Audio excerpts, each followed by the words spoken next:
Energy is just such a beautiful thing to feel and understand, at least the basis of it. It's not something that you can always put into words easily as much as you feel it. But how do you feel something effectively if you are numb, if you're too much in your mind, and you're not balanced and harmonized within your spirit, and your body, and your mind? These are things that I teach about to show to the world what happens.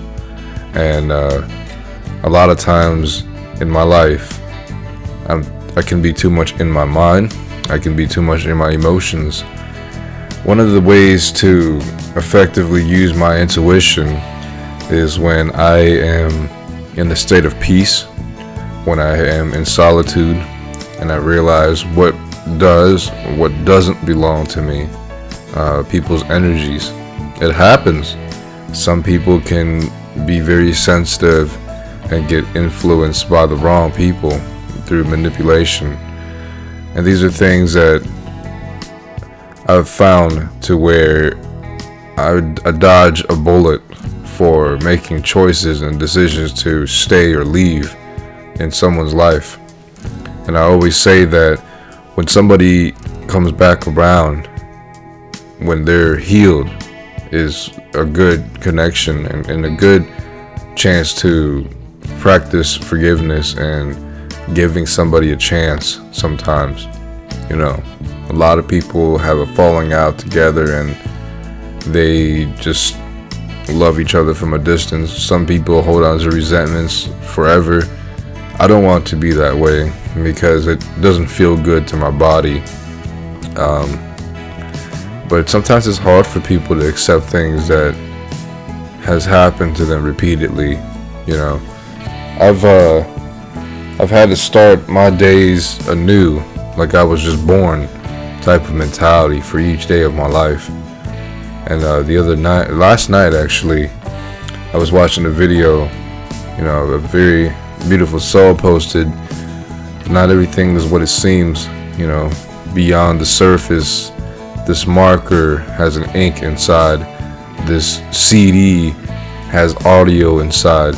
This DVD has visuals inside." And that's why it's very important to understand what you feel is true or not and go with it, because not everything is going to be spoken into words. And there's a calling for all of us. There's a calling for me and Autumn here in this video to be together and join forces. And it's crazy because we both can get along together because we found peace within ourselves, and therefore reconnecting and merging, combining powers, and just simply living a simple and good life. She had to tell me the equipment I had and the things that my hammock, it was just very beautiful. Like I had things established, and it was a good reminder for myself that even when I'm hard on myself, I have to remember what it looks like to the outside world, and not that I need validation, but just that I sometimes forget what I do have in my life. And I don't forget often because I'm always expressing gratitude. But sometimes in the subconscious mind, you can't just think things to rewire it. You have to think and you have to feel that emotion balancing together and creating an electric charge. And that was also something that I discovered last night, more so from what I had already known. My energy was all over the place. It was scattered for quite some time now because I was living in a state of flight or fight response, working so much and dodging traffic, and I was fighting against time, putting in overtime and not having enough time to spend with family and friends, and if I did, I still needed some time to rest, more days off. But I also realized that I wasn't always using my mind constructively because I was stressed. And so I've been the calm in the midst of the storm for quite some time. That a lot of people say great things about. They feel like they could come and talk to me, and they feel like I'm a rock in their life when things go chaotic and they need someone to talk to. But I have my days as well, but those days are just temporary. It doesn't stay long for a long time. So that's a good thing to say, because balance is key. So it's something that I could say to relate to others out there going through some things. But I find myself again, and I have a good time with somebody, and my mind was looking at the things that my friends were sharing with me and how I wasn't receptive to it. And then I felt guilty for not reading it, or even if I did, I wasn't really present in the moment to enjoy what was shared with me. And then I had to sit in the room by myself, and it was my 4th day being off. It was my 4th day sleeping in, having all that time, that extra time I needed so much to sit down, relax, and do nothing.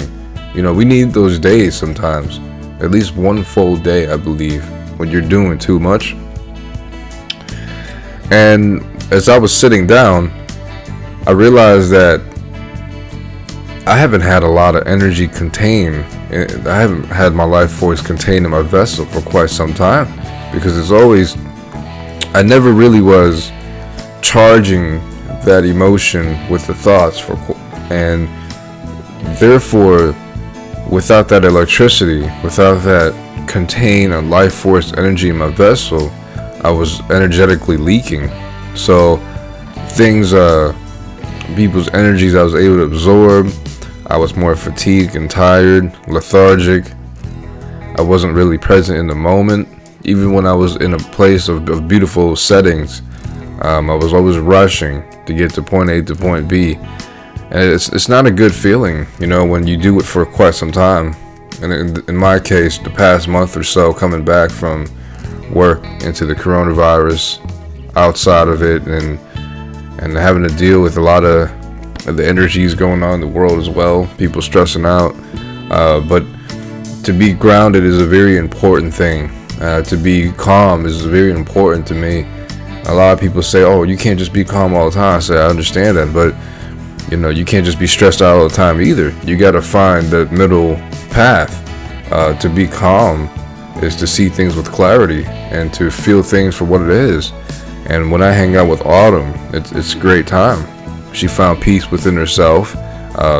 We have some things to work on in our lives as well, but at the same time, it's the harmony that brought us together and helped us have a good time, because we see things clearly for what it is and appreciate the things that we do have.